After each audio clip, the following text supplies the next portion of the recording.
мы спланавалі так, што прадставім на пляцоўцы Светача усе рэгіёны нашай краіны.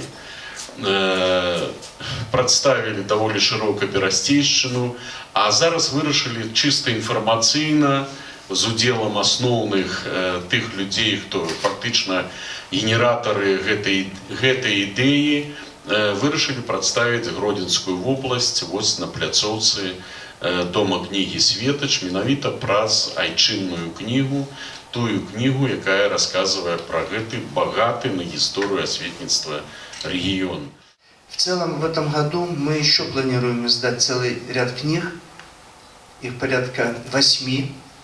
Часть будет издана книг с Владимиром Алексеевичем, прежде всего к фестивалю национальных культур, который в июне пройдет, уже 13-й по счету. И несколько книг будут посвящены городе Лиде, Щучину, Волковыску. Но выйдет книга, посвященная спортсменам. Но мы не просто констатируем в любой книге героев. Мы показываем, как эти герои, где они жили и как они пришли к тому или другому героическому своему поступку. То же самое касается и художников. Гродненщина, конечно, богата достопримечательностями. Я очень много проездил родную нашу Гродненщину, не говоря уже о нашей стране. И всегда чего-то искал интересного. Слава Богу, что, как говорится, в государстве делается многое в качестве реконструкции, реставрации, памятников истории, традиций. И в конечном итоге это воодушевляет, и каждый гражданин нашей страны ищет, в поисках находится, чтобы показать другим. Итак, состоялась у нас такая интересная встреча с Анатолием Афанасьевичем Тозиком, бывшим председателем комитета госконтроля, который, как говорится, предложил поехать на Августовский канал. Здесь Виктор Андреевич уже обозначал его. Это был 2003 год, когда мы походили, поездили, посмотрели и узнали, что такой канал только в мире, таких каналов только в мире 4. Мы, конечно, воодушевлены были, и он мне сказал: давай на твоей родине что-нибудь доброе сделаем. Готов письмо на президента. Ну, как история говорит, гласит, что царь I, Александр I российский, в помощь Польше в те времена, потому что не было выхода непосредственно к Балтийскому морю из-за Пруссии, как говорится, нахождения соответствующей территории. Единственный путь был правильный — это перейти по водным магистралям в Неман и выйти в Балтийское море. И в 1823 году царь I, Александр I, принял решение об строительстве Августовского канала. Самая первая книга проекта «В пошуках Страшного».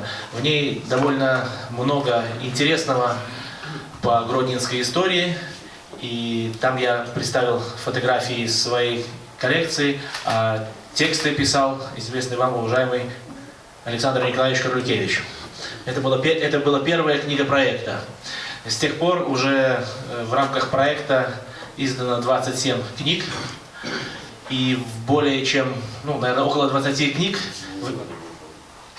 в них представлены старые фотографии и описаны гродненские места. Но конкретно, вот, как уже рассказывал Виктор Андреевич, да, мы действительно познакомились с ним в Иваново на Дне белорусской письменности. Поступило его предложение, был очень заинтересован издать уже конкретно отдельные книги, целые книги по Гродненщине. И вот, в принципе, за прошлый год, да, действительно удалось сделать 4 книги. Это «Слоним», это «Гродно», «Новогрудок» и «Сморгонь». Конечно, хотелось отдельно поблагодарить за это и руководство Гродненской области, и Министерство информации за финансовую поддержку, также издательский дом «Звезда».